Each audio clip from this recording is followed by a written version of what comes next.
morning. I'm Keith Winge with Winge. Thank you all for coming. We are recording this. We'll upload it to YouTube later, so somebody who couldn't be here today, they'll have an opportunity to go see it and hear it. So we'll let you know about that. So I'm going to let these guys introduce themselves, but we have Jim Thompson here from Iowa Main Street and Randy Wilson here with Community Design Solutions. Like I said, I'm here with Missouri Main Street. So why have we been here this week? Well, we're working with Historic Downtown Sikeston through a grant that we offer. It's a 2-year grant to provide services to the Main Street organization. So we're going to be working with the community for about 2 years, helping them build a plan, an actionable plan to help change and enhance downtown Sikeston. So it's kind of that started things off. But then we also had some dollars from a USDA grant that allowed us to bring some specialists to your community to get that outside perspective and provide some of that inspiration. So that's what we've been doing this week, visiting with property owners, business owners, walking around, asking a lot of questions. And thanks to those of you that participated in some of those meetings, it was really good information. And so you'll see some of that coming through in today's presentation, but today's presentation isn't the final piece of that. Like I said, we're going to work towards, in the next 9 months or so, creating a plan with action steps. How do we implement those things? How do we create that change? Along with, how do we fund some of those plans? So that's kind of what we're working towards. And you have a lot of information over on this table, those of you maybe that participated in the DREAM initiative that started in 2008, ended in 2011. There's a lot of great information there. It just was never really implemented. And so we're going to take some of that good stuff. It's some of the same things we saw and observed in some of our recommendations, but again, getting to that, how do we implement them? So we talk about this Main Street thing. So I'm going to kind of do the background information, and then I'm going to turn it over to these two guys because they're really the headliners of the show. You just have to listen to me to get to them. So we talk about this Main Street thing. What is Main Street? Well, Main Street is an organization. There's the National Main Street Center. Came out of the National Trust for Historic Preservation. Started in the 70s as retailers were moving from the downtown cores out into the shopping malls. And so that's where it kind of started. How do we keep our downtowns alive? And so the National Trust started National Main Street to focus on that initiative. And then I work for Missouri Main Street.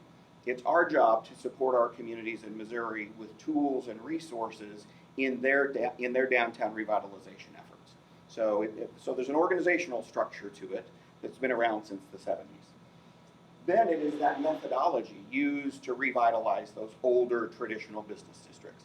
It's called the 4-point approach, and we're going to talk about that on the next slide. But it's that comprehensive approach to downtown revitalization.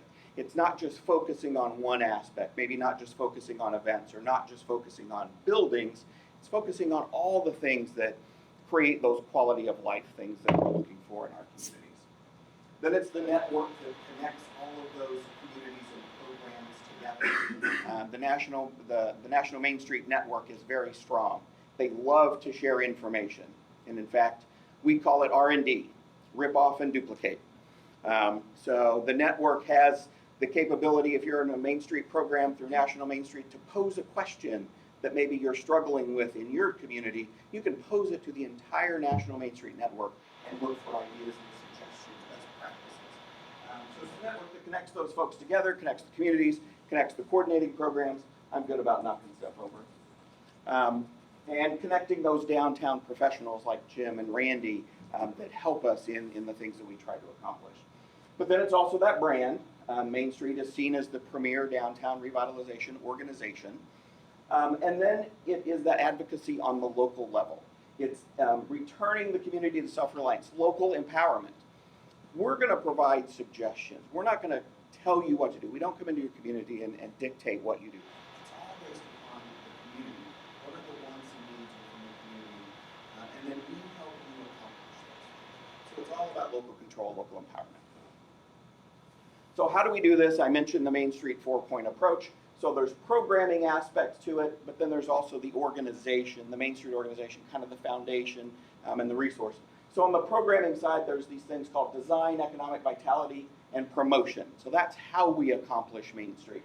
So from the design aspect, I say it's the look and feel of your downtown. It's everything outside of the buildings, the streets, the sidewalks, the landscaping, building facades, signage, all those sorts of things are the design component, and they create that sense of place. It's what makes you unique.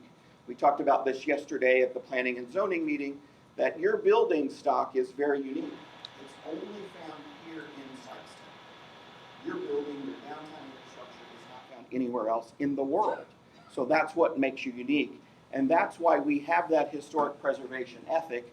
How do we protect those things that make us unique? So the second piece is the economic, what we call economic vitality. It's supporting the local business base, encouraging entrepreneurship, and the development user space. Easily said, business recruitment, business retention. And that creates that sense of vitality, that commerce activity taking place within your downtown. And then the last piece is promotion, kind of the funner side of Main Street, the more fun side of Main Street, I should say. It's the events and the marketing. How do we promote what we have here? How do we promote our unique assets that we currently have? And that's that sense of activity, creating those events, that the things that bring people downtown. And then the last component is more about people, resources, partnerships. How do we accomplish those things? How do we bring the community together to make these things happen? And so, looking at these dream documents, there was a lot of community outreach, and I'll talk about a little bit more we're currently doing right now, but that creates that sense of ownership. This is my downtown. Whether I live or work downtown, as a community resident, this is my downtown. This is the heart of our community. How do we create that sense of ownership? So the first three, working with properties and business owners and economic development partners, that's how you accomplish that. The other ones, how do we work with the stakeholders and partners within the district? Okay? So that's kind of the Main Street model. Those are the basics. So who are our partners in that downtown revitalization effort? Well, the experts or the lead in our Main Street communities is that Main Street organization. So for you guys, that's Historic Downtown Sikeston. They have the support of Missouri Main Street National Institute, that philosophy behind them, and they're the experts in the downtown realm. So there's your first partner. Then we get into Chamber of Commerce, EDC, and tourism. Those organizations help support the business community. From the Chamber's perspective, economic development and tourism, how do we bring people into our community that then supports our economy? Then we have state and federal entities. So there are federal programs and state programs that you can tap into and have partners. Missouri Main Street, the State Historic Preservation Office, Missouri Department of Economic Development, USDA. There's all kinds of organizations that have programs that can help this effort. And so we can help identify those based upon what the goals are. And of course, we have the properties and business owners. They have a financial stake in downtown, either through their business or through their property. So it's a public-private partnership that has to take place. And so they're definitely a partner in that list. And then last but not least is the city. The city has huge infrastructure investment in downtown. The streets, the stuff under the streets, City Hall is downtown, the utilities board is downtown. So there's a big investment there for them to protect also, but also in representing the community and what's important. So there's kind of your partnerships in this journey, and there can be others, other civic organizations within your community, those sorts of things. So what have we done so far through this grant that we're working with downtown Sikeston? Well, we're currently in what's called the assessment phase. We need to come in and observe and ask questions and talk to folks. And so I've been doing some of that over the past 3 months, 4 months. And we're currently working on a community survey. We've got a survey that's been disseminated throughout the community. I see there's some results here that came in from the newspaper. So I pulled a little bit of that information. We haven't closed the survey yet, but I just wanted to share some stuff. We asked folks, what are the top 3 one-word answers that represent your downtown Sikeston? And these are some of the words that came out of there. So some are positive, historic, improving, potential, quaint, but then you also have boring, potential, uninviting community. So there's some negative words in there too that we need to think about. The bigger the word, the more times it appeared also. Okay? Okay? So then we also asked, what do you love about your downtown? And so these are the words that came out. The brick streets. And actually you have it here twice, brick streets and brick roads. So really there's a big interest in that. And cobblestone streets, festivals, events, shops, farmers market. So these are the things that folks like about downtown. But we asked about 12 questions. So there's a lot more information to digest once we close out that survey. So now I'm going to turn over to Jim. We're going to do a quick change of computers. Randy, will this affect the... Yep. Okay. Okay. All right.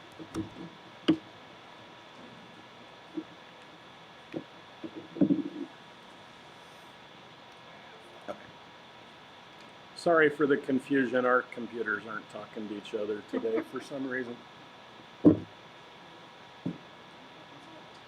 Well, and it's so weird because Randy and I work together quite often. So Jim Thompson from Main Street, Iowa. I do all things economic development. So when we say that, we're trying to figure out what's the success of Main Street. What does success look like?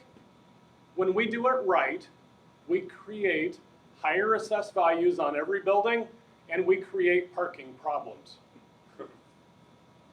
So it's really cool. When we see the success, we can then pay for what's going to happen when those values go up. Increase sales, increase rents, but we're really truly trying to look at total building occupation. Those buildings were not built to be vacant. And so we're trying to figure out how can we get it back to the way they were when they were built. So it's a great incubator for small business. Driving here was unusual. I've never been here before. You have a super big city limit. It's got to be, what did we talk about? Probably close to 5 miles. Unusual, okay? But you have everything available to you out in the strips that could be found most anywhere else. Downtown is unique, and that's what Keith's directing is. This is your unique, only Sikeston area. It reduces that sprawl when downtown survives and thrives. It can be a major employer with city governments and all the public safety, the utility, everything that can go on here, banks, businesses, collectively, a large impact for employment for the community. We really want to work on increasing the property values. This is the only area that I'm aware of in any town that you have 100% property line development. So you build right out to that sidewalk edge, so everything that goes up produces taxes. We don't hate big box stores. You need those in your towns. We don't hate grocery stores or car dealerships. But look what happens when manufacturing and industrial need places for all their employees to park. It's not tax producing property. It really is underperforming. It's really only there to let cars sit on it. Downtown, the public provides all of that. It's an awesome, awesome opportunity. It is an authentic experience, and I want to stress that downtowns generally are great for recruitment when downtown is thriving and improved. Every time I've recruited a school superintendent or a new hospital administrator, they want to see downtown.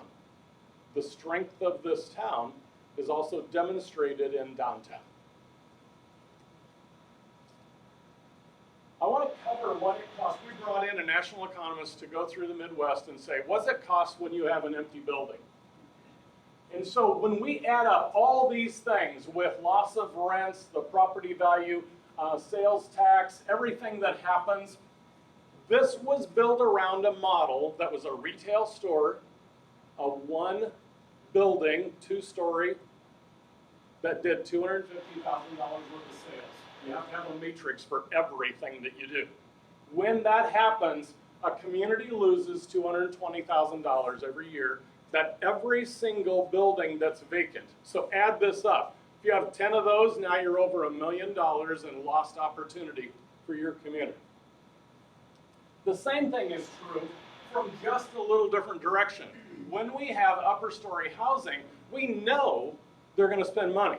That's based on their consumer spending potential, right? So we know they're going to spend it. We don't know where they're going to spend it, but we know they're going to spend it. When it's there, and you have rents from $500 to $1,000, we pick those. Frankly, in my world, if you're going to charge less than $500 for an upper story apartment, don't do it. Okay? Banks hate it. It's real hard to secure. So $500 to $1,000, they're going to spend $20,000 to $40,000. They're only going to spend that in your community if those services and goods are available. We're never going to stop the Amazons and the Walmart online unless we have those things available and they can walk to them. Okay, so $20,000 to $40,000, we know they're going to spend it. When we have vacant buildings, we have to decide, is the property owner in a position to really want something in there? What I hate is when I see downtown buildings underperforming because they're the cheapest storage around. When that happens, assessed values really spiral downward. We would call those occupied vacancies. And so we want to really do our best to try to encourage. You can get a whole lot more money if you improve the space, lease it to an ongoing business. So advertise it so that you can say, we want something in here. We got to work together to make this happen. It is no longer just the responsibility of the city, of the property owner, of the business operator, or an average citizen. Everybody's got to work together with the development corporations, everything. Partnerships, we have to work together on it, and if we can create the partnership model where everybody's pulling in the same direction, we can make this happen. This is not rocket science. So Randy's the cool kid, I'm the numbers nerd, okay? And so Randy's gonna show you some awesome things that will make this town pop. I'm gonna show you that if you do it, you'll get a return on investment with these things.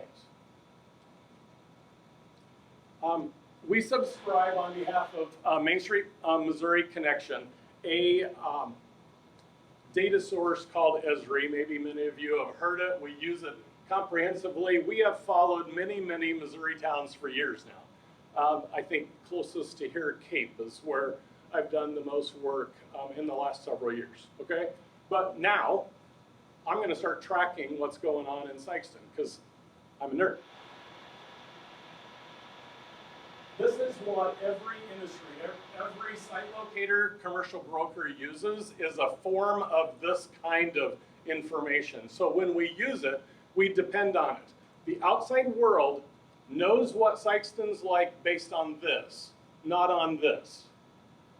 So sometimes when we show you these numbers, you have to build a case on why the outside world is wrong, okay? So let me show you a couple ways. These are the things that we use. We look at demographics, the consumer spending patterns, and the personality profiles or the lifestyle segmentations. The reason we do that is census data is not enough. You must combine other tools to really get to the matrix of what it takes for this town to succeed. These are the reports I have. I'm going to leave them with you. I'll also send them electronically so that you have them. So, let's dig into the numbers quick. Reading the dream documents. Now remember, that was prior to 2010. It said that your population in 2008, when they went through those documents, and I love those documents, was 17,400. Something happened, housing, right? So when you did the actual count in 2010, instead of being 17.4 where they had you projected in the documents, you were actually at 16.3, right? So now what happens is everything that is based on the projections is based on what happened prior to 2010. Does everybody think you're higher than this number?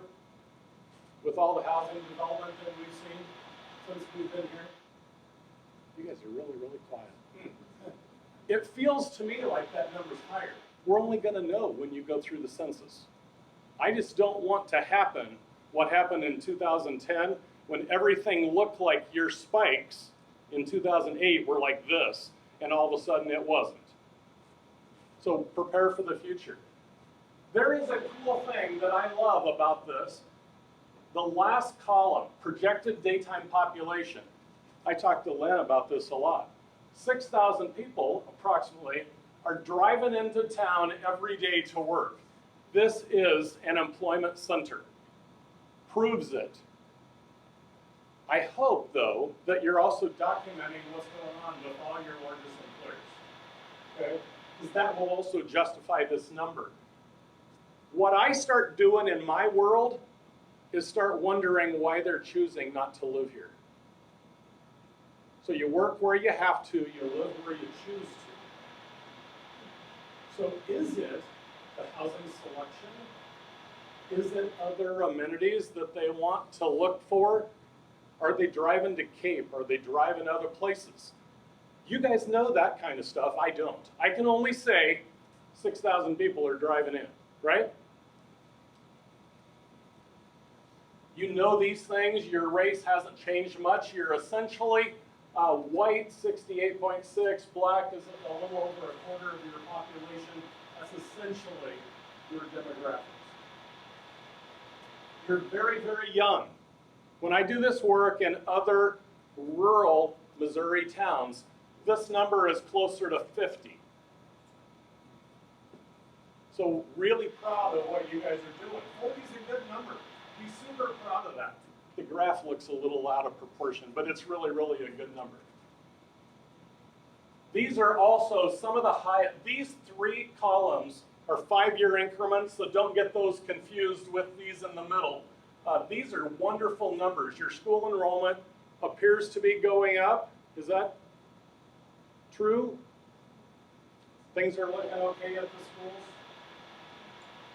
It was ironic to me, so these are really solid numbers, that your highest single category was 55 to 64. And then I'm looking at these last two, saying age in place is super, super popular now. So we want to try to figure out how people that love this town can move into appropriate housing. So sometimes they can make theirs available to a new family and have that kind of housing that they depend on, safe, handicap accessible. Your average household, 2.38, is super good. This number, again, in mostly rural, taking the urbans out of Missouri, is closer to 2.2 or 2.3. Okay, so you're really doing well. Now, this is median income, is the blue column. The orange one is average. Median is exactly in the middle. Average, you add up every household and divide by that quantity. We've been told several times since we've been here that there is a real have-not disparity in town, okay? And I think that is true. This number, anytime it starts getting over 10,000, I start feeling like, okay, how can we balance this? But what I found was interesting is the state of Missouri is actually a higher percentage. So you see here, you're about 18,000. This is 20. So you are not up to the state standard in the difference between median and average. Does everybody get that? Housing. This is a concern of mine when I look at your total mix. 51.3 owner occupied. So it's 6% lower than the state.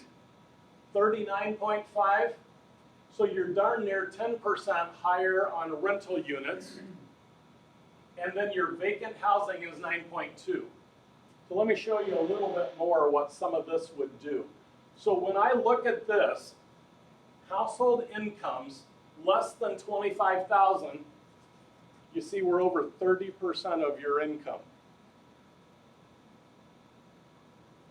So we want to do everything we can do for every citizen of Sikeston and work on how can we improve household income across the board. You do have healthy incomes, don't get me wrong, but I get concerned about this. Same thing holds true then with home values. So 30% of your homes are less than $100,000, but your median value of homes is 113, average is 150. These are good numbers.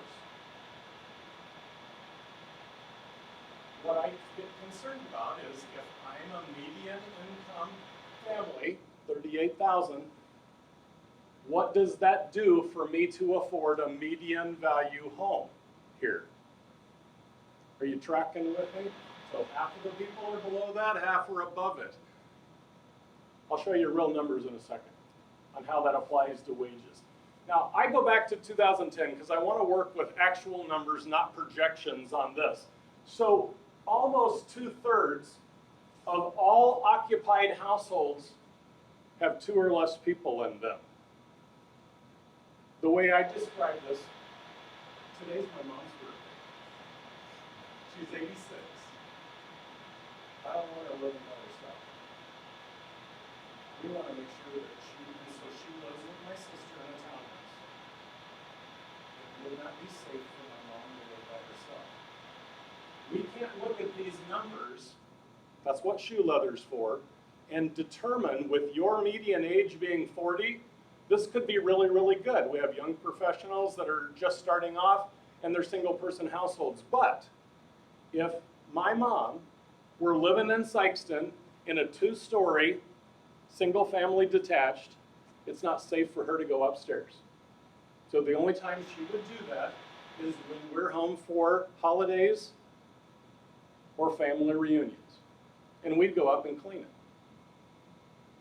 If on our blocks, and that's what everybody's job is now, you start scanning your streets and realize that Mrs. Jones, is there a safer place for her to live? Would she consider it?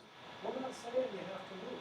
We're saying, does this town offer you the place that's safe for you to age in place? It doesn't mean nursing home, it doesn't mean assisted living. It might mean independent living. Retail sales here are phenomenal. You guys know you draw from several directions, right? You're the retail hub. You have a surplus in sales of $160 million annually. That's awesome. What I want is for downtown to get their share of that.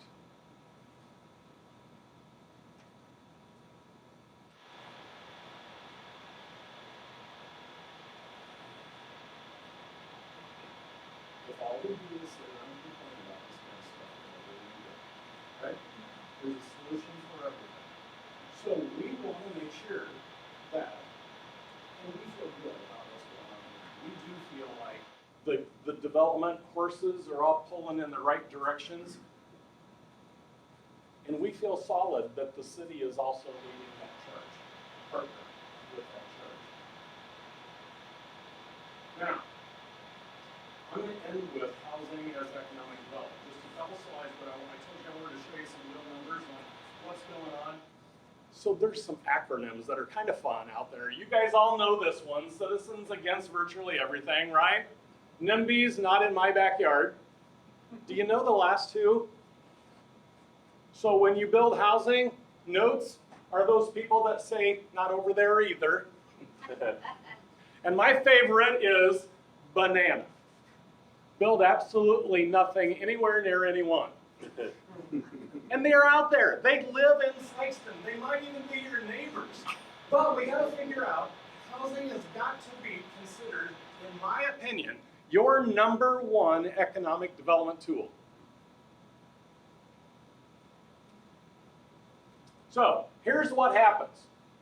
So the income needed to pay $700 a month rent is $29,000. It might be cool if you have a partner with you. working downtown, can you get to that $700 a month? $700 a month will help pay that construction loan on improving that space. Okay? But if you get up over 1,000, you need a combined income of over $44,000 range to be able to do that. This is just math. You can all get your calculators out. It's the national recommendation is 30% of your income. No more than 30% goes toward housing. It's super simple. Don't overthink this, just math. So when you have homes and your home income is $40,000, you can buy a home approximately for $120,000. Get a 30-year mortgage, you're paying about $1,000 a month. Okay, it's easy to figure those payments, but this is what it takes.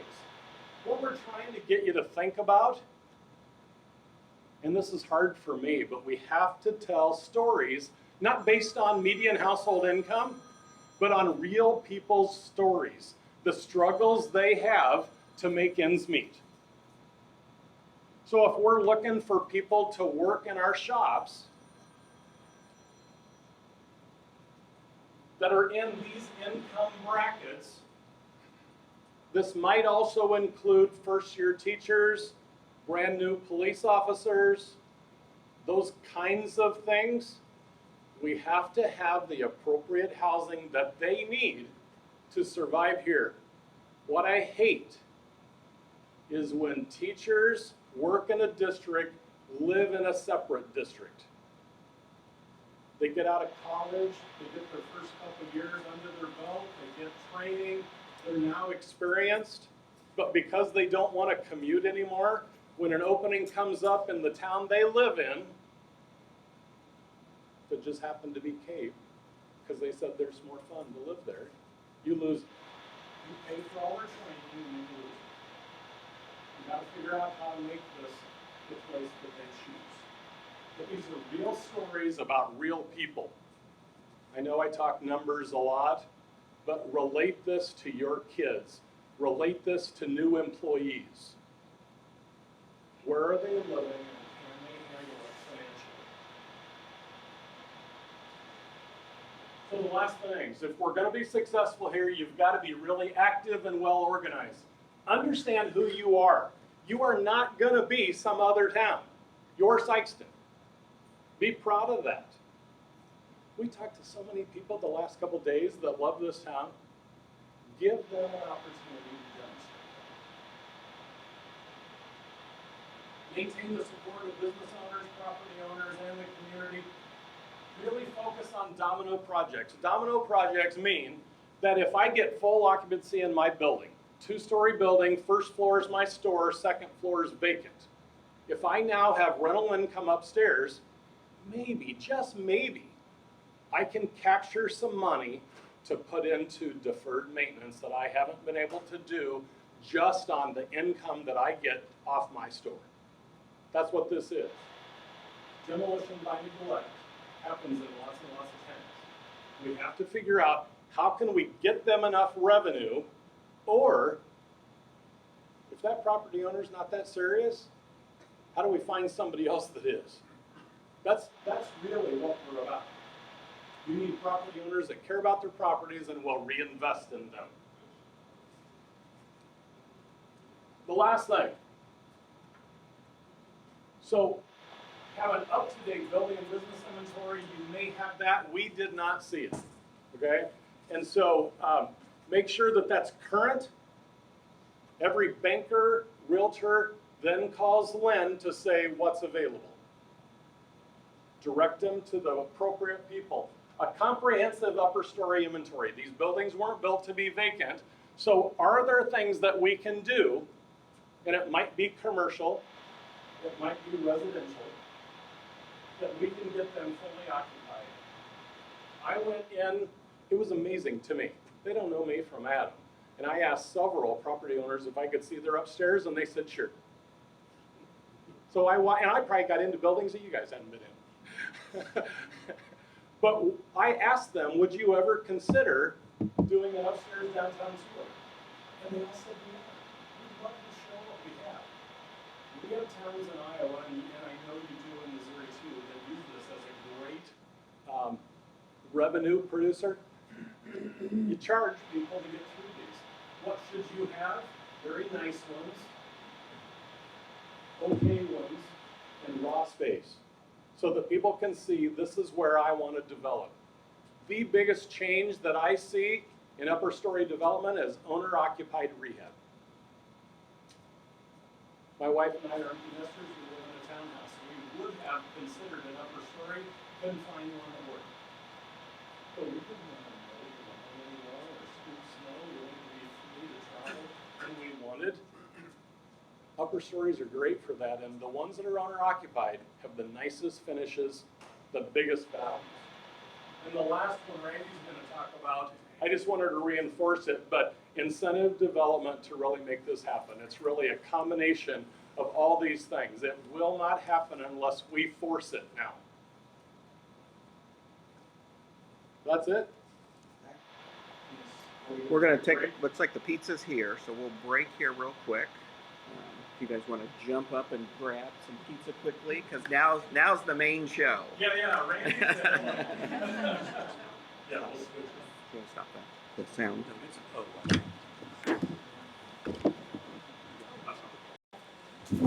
All right, well, please continue to eat. My name is Randy Wilson. I'm with Community Design Solutions from Columbia, South Carolina, where I had the privilege of serving as the Main Street architect for the state of South Carolina. And it's been a real pleasure to be in Sikeston the last few days. I appreciate the hospitality. It's really the place.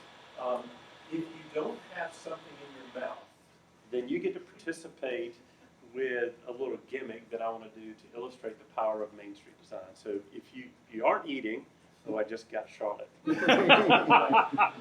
want you to turn and look at somebody beside you and repeat after me. Ready?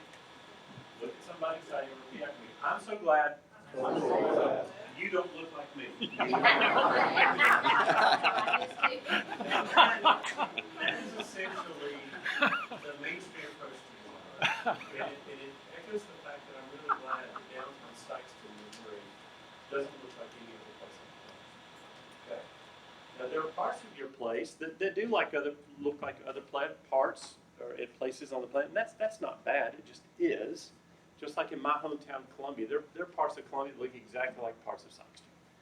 But the downtown, whether it's Columbia or Sikeston, is unique to this place because you have this assemblage of these architectural structures that have been placed there over time using a variety of different materials, craftsmanship, et cetera, et cetera. And as a result, they're the most authentic repository of historic edifices, and that's why we try so hard to preserve them, because it's covered in the distinguishing columns. And for those of you in economic development and chamber and things of that nature, you know when industrial recruits come, I promise you they're always going to ask that you include downtown in their tour. And the reason is the quickest way for them to feel about where you take from the overall community based on how much you care about parking and so on. So with that sort of as a preface, I've actually tried to simplify my remarks around three, I wouldn't even call them recommendations as much as three things that I would suggest that you do to start to get into the core issues facing downtown Sikeston. I'm going to complete with the fourth, which is just kind of a catch-all. That's some things that people asked me about or I observed that we talked about, for which we're just going to have a brief conversation. So, but the first is I would strongly encourage you to cast vision for the future of downtown Sikeston. And this is why I'm going to feature three quotes. The first is by a guy named by the name of King Solomon. He's the wisest person that's ever lived, supposedly. And in Proverbs chapter 29:18, he said, without vision, the people perish, or at the NIV says, without vision, the people are unrestrained. All right, since y'all are kind of sort of almost a Delta town, my wife is from the Mississippi Delta, and so I'm very familiar with the Mississippi Delta. And of course, the Mississippi River, as long as the banks are in place, that river is a powerful and a positive good for transporting goods, for wildlife, and so many different things. In other words, that river is restrained. In absence of those banks, in absence of those restraints, you lose the power of that river to do what it was intended, and frankly, also you could tend to do some harm. So the point I'm trying to make is this: in absence of a vision that everyone in Sikeston is going to rally around, what you're going to experience, and Jay, to put you on the spot, he kind of expressed this with a lot of passion yesterday. You're going to find a lot of people doing a lot of good things in a lot of different directions, okay? And those aren't even wrong things. You're just diluting your power and your efforts through lack of restraint. What a vision does is it just restrains all the possible directions that your downtown can move in, and you say, hey guys, let's move in this way, all right? But it's not enough just to have a vision, because a vision, by definition, it means something you see. It's a picture, it's an image. But a picture and an image by itself, I love this quote by Thompson, a vision without a plan is a hallucination, okay? It's nothing but a dream, okay? It's okay. You can talk about it all you want, but if you can't put it on paper that we can rally around, you're going to have a hard time getting people to buy in and sacrifice for, okay? But if you can, there's power in that. And here's the deal. I got to be honest with you. When I walked in on, what day was it, Monday. We went over to this table, and at this point in my career, I've done plans in hundreds and hundreds and hundreds of towns. And I've walked into tables just like this. And I've opened these things up and I'm just like, which one is it? Not you, not you. I opened up these dream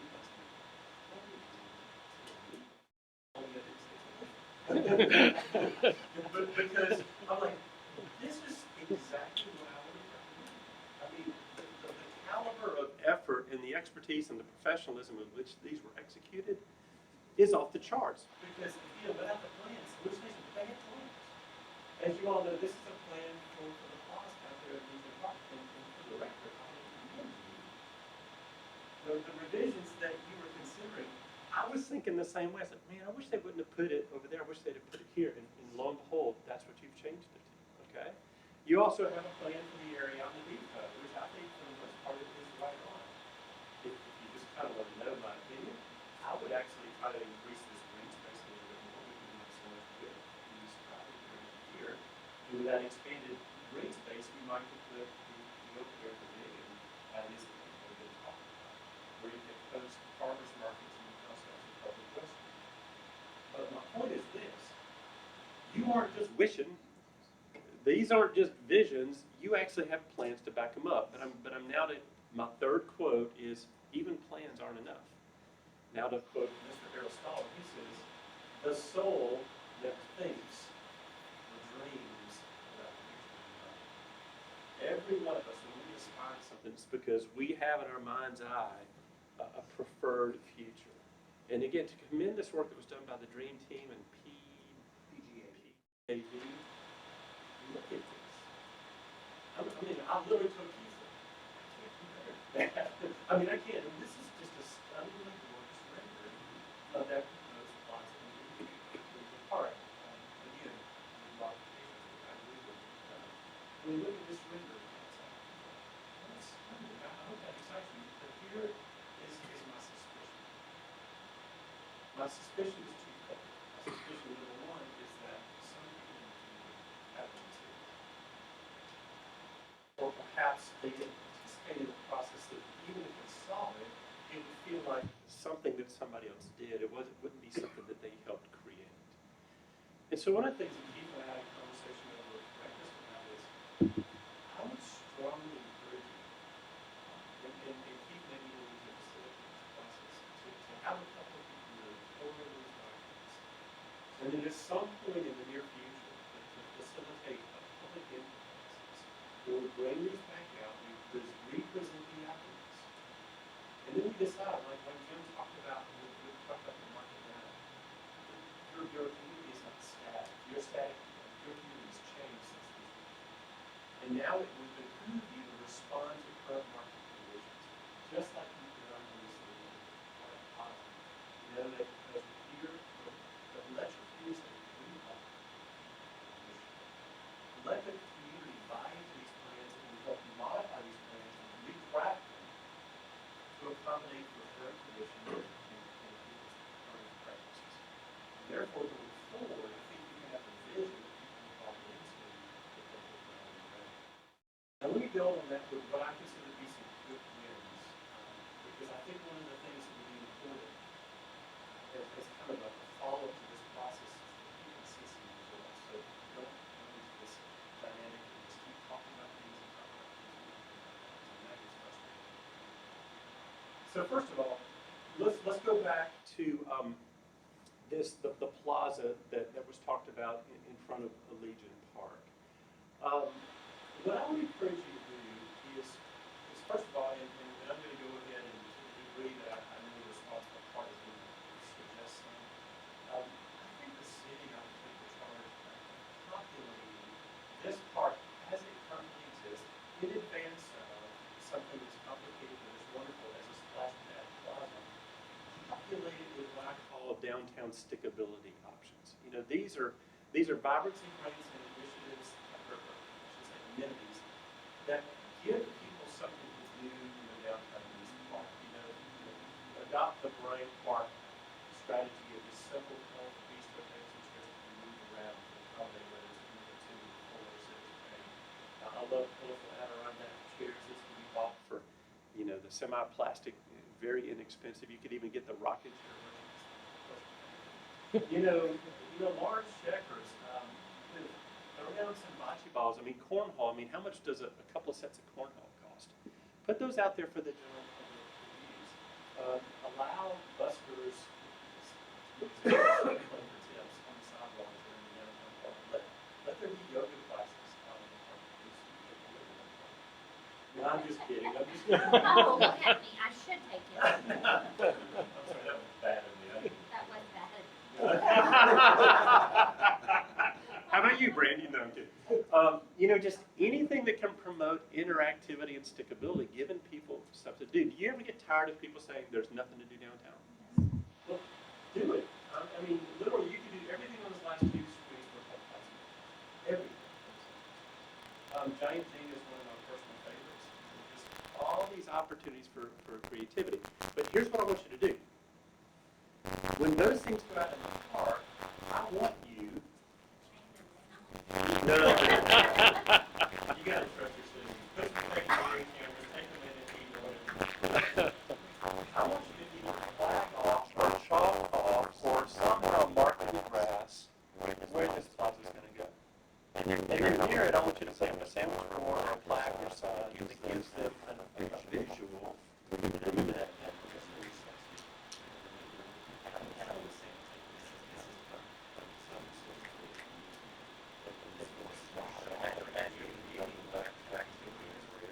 also appreciate what's coming next. Let me show you creative.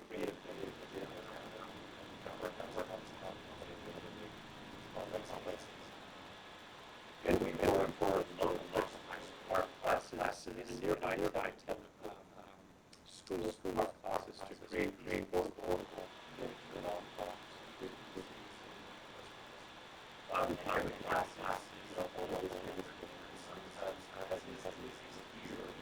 we keep them all together to kind of create this novel course. But the fun is sometimes not just first person that you're doing contact. And so you can say, this probably do it back and forth. You can put a couple of holes, you can put a couple of holes over by the automobile dealership. You just populate the downtown with these fun activities. Again, you're talking a low cost. But right now, we need to sort of artificially stimulate ideas and interactivity in the downtown to get people excited and say there's something to do down there.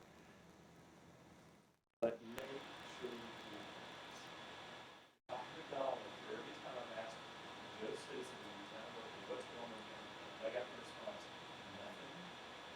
I'd be original. But shame on us if we don't do it. Every time you do something like that, you must link it back to that vision. You must link it back to it. One of the simplest and easiest ways you do that is simply to buy or make something person. Every time the sidewalk is repeated, a giant gene goes in the top, a wall gets rebuilt on the back of the pavement, and you say, this is yet one more project that's working as a fulfillment of our vision. Every time you bill out some money to do a facade grant, you put it in front of the building, you have one more cog in creating the vision of downtown. Now, so in other words, when you populate that downtown with all of those cornhole and whatever, I want you to have a sandwich board nearby that says this on one side, of course, down here would say Sikeston, and on the other side shows what is in the works that applies in your park. Get people excited about them now. I'm going to go ahead and give away a little bit of the rendering I'm going to show you later. But Jay, this would be a great opportunity for y'all to change the narrative about the pack of Elderville. You know, in case y'all didn't know, the city graciously invested in that building to stabilize the wall and repair it. What I would suggest you do is you put a sandwich board and say, this is going to run part of our building. And now this is not about a maintenance issue. This is about preparing this building for redevelopment. And so that way you control the narrative of what's happening in the downtown building in the past, in the current, and in the future. I think another quick win besides, populating downtown with stickability options and then sandwich boards to connect the dots of actual implementation, I think you can improve your alleyways. Jay, you and I had a lot of conversations about this.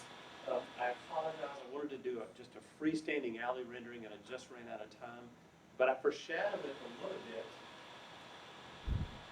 Oh boy, don't you hate it when you look at your show and realize you missed a little wrong? Okay, so we're just going to make the best of this moment by saying this. You don't want to do anything else. Imagine over here, shade sails, which are colorful pieces of translucent fabric that provide shade, but you can still see through them. And of course, this part of them to get access to these utilities. Imagine underneath those shade sails with these spring lights. By the way, you're going to see that in the describing slides. Imagine these crash jumpers are behind creative screen plays. Imagine that some of these blank walls have cool art. All right, so everybody close your eyes because I'm about to show the wrong slide. Don't look, don't look, don't look. We'll come back to that one later. Okay, here we go. So I wanted to give you some inspiration, lest this seems way out there in the possible place. A couple of years ago, Tom McGilloway, an urban planner from Baltimore, and I were asked to enhance this alley in downtown Gulfport, Mississippi. I think the urbanization is better than this one. And the reason I like to feature this is because don't make it too fancy. I show you the application. I'm going to point out all of the simple things every across the city. Nothing. So here's kind of the after. Of course, this sort of gateway costs some money. You don't even need that, right? But just stringing some string lines, as I mentioned, maybe just reclaim some old wood pavers, put them down instead of asphalt, so the surface will be permeable for water to drop off. You can see, and I'll zoom in on these in a little bit, those are your trash dumpster. They will go away. We just put simple wood pipes and fixes and just got some honest. In a minute, you'll see what we've done to some of the weather events and things of that nature. But really, really simple gestures. So again, that's what screens all of the ugliness. Anytime they had a weatherhead or a junction box or something, they gave artists permission to draw and paint on them, and it just turned what typically just feels like this leftover stuff into absolutely fantastic moments along the path. Here's the water for the alley looking back in the other direction. Up here, they're painting kind of graffiti art. And you can see they just painted this. That's the walking cooler. That's the trash dumpster over the string lights. Again, this is not going to be design awards, but all of a sudden it's a place. As a matter of fact, would you like the best idea in the world for free? Put this building in here. So somebody came up with a great idea that for whatever reason Gulfport's not using, so I'm going to give it to Sikeston. Okay? They wanted to hold the state of Mississippi's smallest festival inside the alley. So what you ought to do is enhance your alley and then create Missouri's smallest festival, and it has to fit inside the alley. Okay, that was free of charge. Had nothing to do with it. Okay. The shade sails. My wife and I. That's my wife right there. We just got back from Spain, and in Granada, I had never seen this technique where they actually used it across the roadways. And you can see how they just have some poles and some suspension wires. And imagine that you know, underneath all of that, can I use the word crap? Okay, crap in your alley, all those overhead utilities, you know, not only does it have to be this sort of high canopy ceiling, but best of all, it provides heat when it's 1,000 degrees outside. Or you can use the more colorful ones in triangular shapes. This is a park I just finished in Lake City. And I think you told me that there's a shade still manufactured in the top. And so I would absolutely see if they got some odds and some ends and just start stringing these things up. And then underneath those, like you can see here, put your string lights in, and all of a sudden now the compliant ceiling, either at day or nighttime, is that stuff as opposed to the overhead utilities that currently reside there.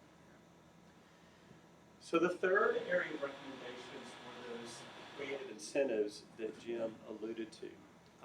And so what I want to introduce you to is a concept called component facade grants. And I'll give you an image in just a second.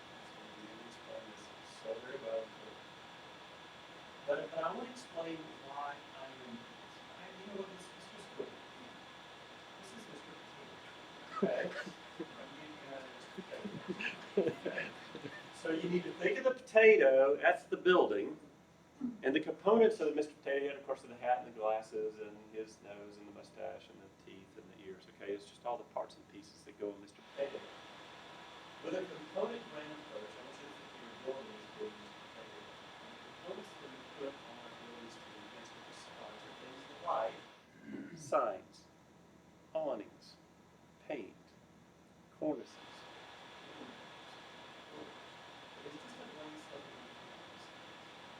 Now let me distinguish the difference between just a traditional facade approach and a component approach. In a traditional approach, by the way, if these two characteristics are true of your community, you don't even need to do this. You just go straight to the traditional wall building design.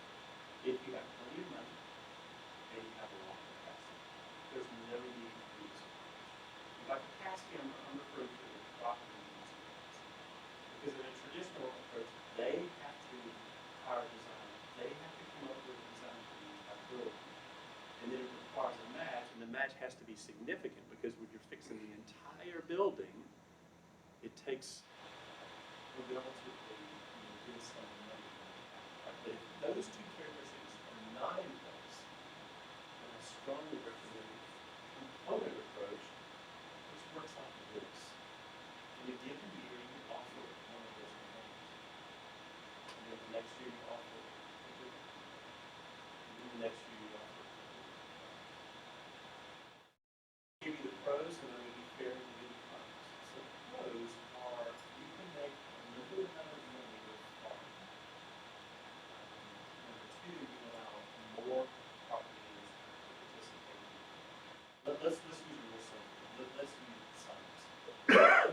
Using what rigid polyurethane signs or sandblast, as it's known in the industry. The scale and the size of a rigid sign for most buildings, generally speaking, is going to run $750 to $1,000. Let's just use simple numbers, $500. You can probably get $5,000. You can fit 10 buildings. If you can strain that into a couple block area like your downtown is, I guarantee you 10 brand new signs in your downtown. The next year you offer a different one, maybe it's paint, maybe it's whatever. Now the thing I like about this is for the property owner, you've now made this a very simple up and down decision. Do I need a new awning or not? Yes or no. Do I need a new sign or not? Yes or no. And you just simplify the process. Now the big drawback, you're smart people understand this is, well, isn't it going to take them longer to do it? Absolutely. And I don't have a problem. This is why. Never forget the purpose of an incentive. The purpose of a financial incentive is not to get money with you.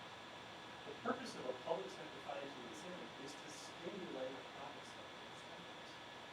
And so to the degree that we can start leading with the public infusion of cash and the private response, we have more time for them to do something. These are something. Now let me illustrate these. For example, in Beaufort, South Carolina, we did an awning public grant. They replaced 34 awnings. And spend money. Oh, by the way,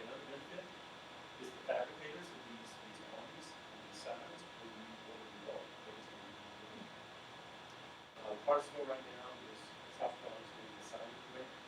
What I've also noticed is when people realize I have $500 more that I didn't have to go towards the design of my sign, I'm willing to spend more to do a more quality sign if I was just limited to my original budget. But when I can add 500 to my budget, now I can do some fairly sophisticated good stuff. I think this would certainly be relevant and pertinent if we start fixing some of these alleys. This is certainly not just on the rear buildings.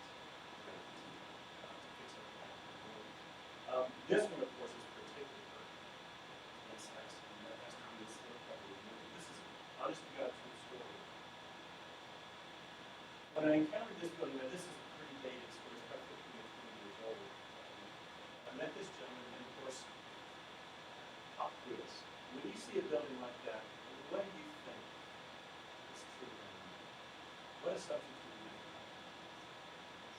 That's it. They don't care? What else? No money? Okay. And sometimes those are true. In this case, it wasn't. It was a simple matter of he was scared to live off the building late at night. And A, didn't know what it would look like before the slip over, and B, didn't know how much it would cost to spend. When I drove the building, when I went up the upstairs, and I got so excited because I saw all of the old windows were still there. And it was covered up. So I did a photo render, we wrote it before and after. He said I'd start it, and this is the final product. Okay, but here's the magic in the story. So the city offered one-time component grants to remove slip covers. Now back then, again, finances have changed. Back then, it only cost $1,000 to remove this cover. Today, it's probably going to be and so 5 of the remaining 6 buildings took advantage of that. So if you can't orient yourself, that building there is that. This edge is that. Those 3 buildings from those 3 buildings. Look at the dramatic impact of those 5 slip cover removals in their downtown. To me, that was probably the wisest investment of $5,000 the city of Conway, South Carolina has ever made. Radical transformation of their downtown. I love, and Tim, please feel free to correct me if I get any of this wrong or guide me. This isn't so much a grant as much as an idea. And so, Jay, I just want to put a bug in your ears and Steve's ears. If you all are ever doing infrastructure improvements in the downtown, particularly in street space and recycling, you may want to consider Rick Valley and Johnson for what's going on in here. They had a similar infrastructure situation. They took advantage of having a sidewalk to run sprinkler tap mains to the base of all the buildings. As Jim alluded to, one of your key economic development opportunities is housing, and specifically the downtown public housing. One of the key impediments oftentimes to public housing is what? Sprinkling. Or, and let me state very clearly for the record, sprinkling is not the only option to bring second floors back up to federal code. It often is the simplest, even though you want to use it. And so while the sidewalks were ripped up, they brought sewer taps to the base of every building. And effectively, depending on where you are in the block, they probably, in some instances, lowered the cost of installing the sprinkler system in half. And so just be thinking about that if you ever have that opportunity and you can afford it. And then especially there's some USDA grants for infrastructure like that might be tapped into for that kind of project. I'd like to feature a building, unfortunately this is not here, this is in Marceline. But I like this building because I rendered it for them to show them the impact of the component approach over time. In other words, to show it little by little and understand it will take time, but it's okay. We have time on our side. Your buildings have been for hundreds of years, and we want to keep here for hundreds of years more. So this is the current situation. In case you didn't recognize it, that's Jim. Right, Jim. And that's Gayla Road. He's small. And so the first iteration was let's offer storefronts.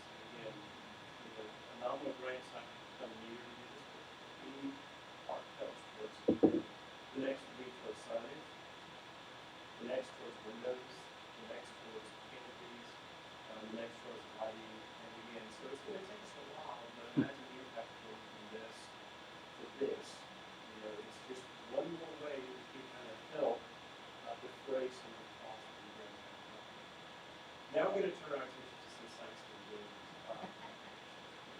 so funny. Everybody says the cheese grater building. Okay, so We should have put a big piece of cheese. yeah, should have. All right, indulge. I think I can do this in 15, maybe 18 seconds. You have to indulge a little bit of architectural education.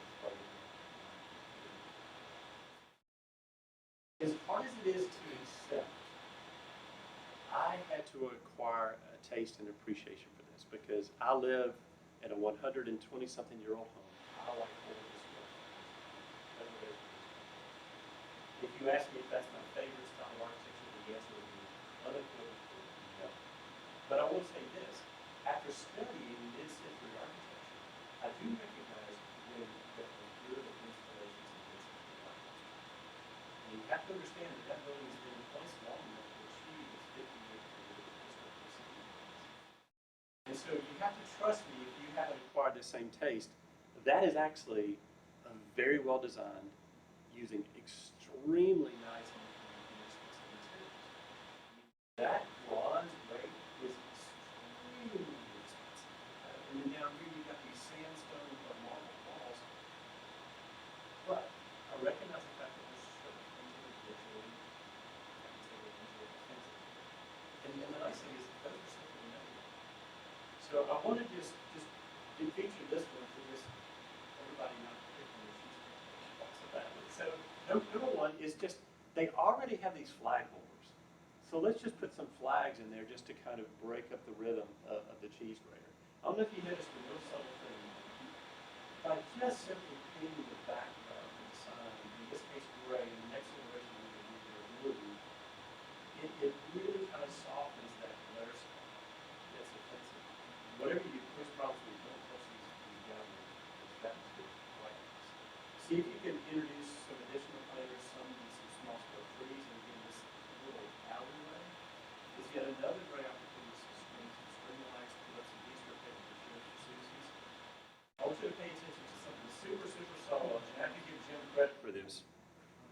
Right near in Susie's windows, there's nothing there. And so when we were doing our walking tour, he asked Liz, let me see Susie's clothing shop, Susie's restaurant, Susie's bottle shop. And y'all know what Susie's is, but we don't. And there was nothing in the restaurant. And so we were just encouraged, you all, if things were to come here, spend some time on the side of the Susie's place shop on the side. And now that we have the visitor with us, we know what our dining opportunities are. In the second iteration, all I did was I changed the background to the blue, which is, I don't know, there you go. 50-50.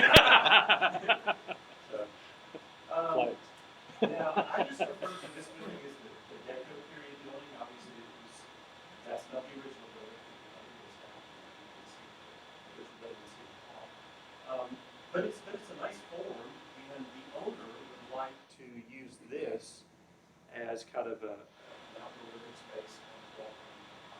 And the good news is it's about to be occupied in the future. Of course, this is just a really important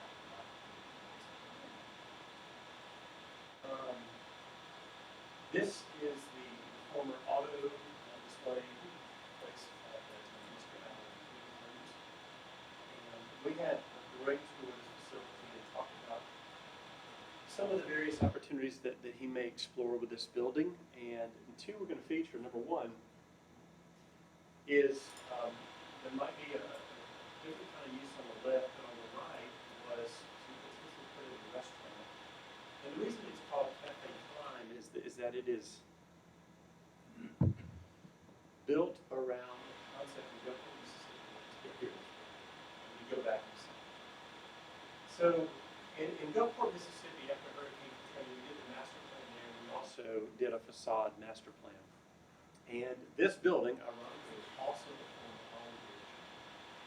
Took advantage of one of the facade grants. And when we went to dine here, I was about halfway through my meal when I realized, wow, the greeter at the door,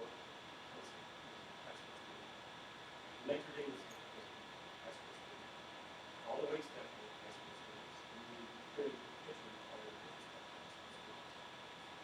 And so Cafe Climb was this decision on Mississippi Gulf Coast in conjunction with the local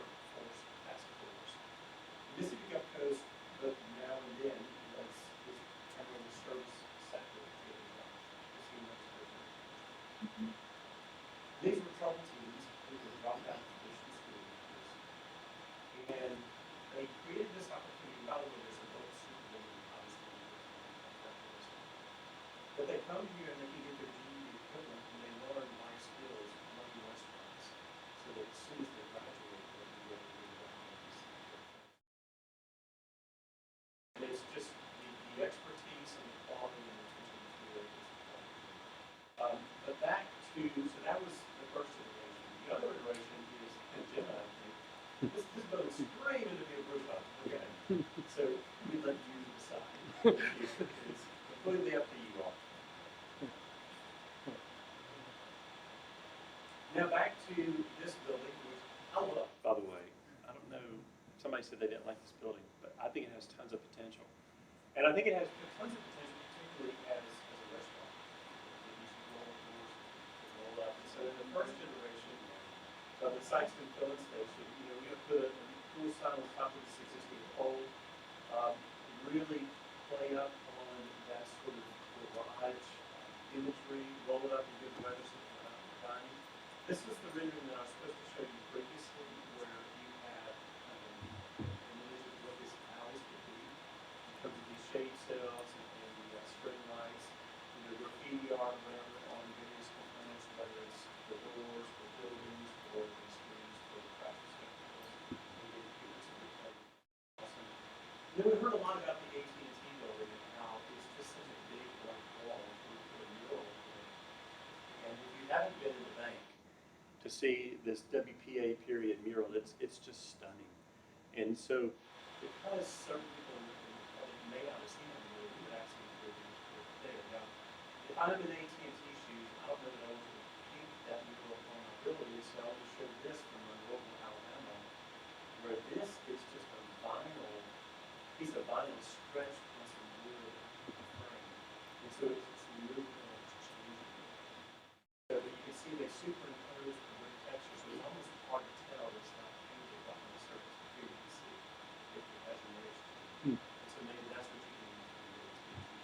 So, and of course, this is everybody's favorite building.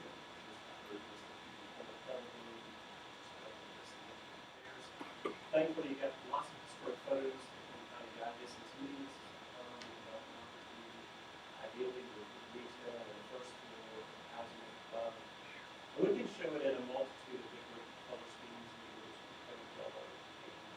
Honestly, to me, painting back to what it used to be, in my opinion, kind of draws out that color scheme of the building trends and things, and to kind of stunning the best. So to wrap up, those are the three things that I want to emphasize: is cast a vision, do some early quick wins, and then create some incentives that might improve buildings. There are only three things I want to mention that I simply ran out of time, so you're going to have to use your imagination. The first, as we heard, you're going to convert from the old real estate to transit. And so my only quick admonition to you is when you do that, make sure you brand the trail. Give it a really catchy name. Number two, consider public art placement along the as sort of breadcrumbs and levers. You can also create historic interpretive plaques and show something from the door. Because it's cool, it's not saying this happened here, but in some instances, like photos of like this is what used to be. And you may want to consider making a exercise. Number two, the Oddfellows site, since it has a concrete pad, in my estimation, that could be a really cool. I've got even the biggest one to show. The last one is in that plan that we showed out today, in addition to green space, there were considerations and requests for I've got examples from both Charleston and Knox Point, South Carolina, where it's not only the open air for emergency and members to set up inside, but if one here has open restrooms as well. And in the next corner, it even has kind of a community fireplace and grill. So if you want to host a family reunion, set up there. So I'm going to turn it over to Keith to wrap this up, and that's my section on this. Thank you for your attention. Pretty quick.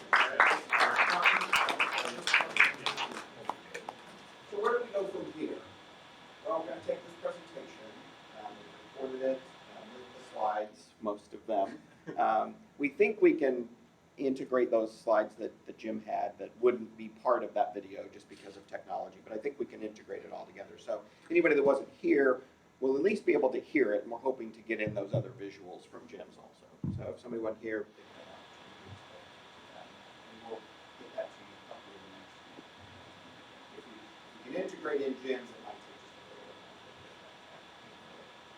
bit. Then we're also going to take some of the action steps from what we presented today, some of those quick wins, some of those things that you can start working on, and present those with kind of a report, an interim report until we get to that final. We're going to finalize the assessment phase that we're currently in. We're going to close the resident community survey, compile that information, and then I'll be coming back and presenting that information. And probably pulling out, when I have more time to study what came from the dream, see if there's any correlations between 2008, maybe their assessment, and what we see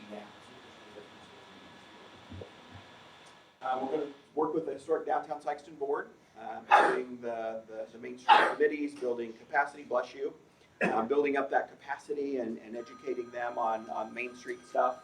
And then start building that downtown plan, so those action steps, creating those priorities.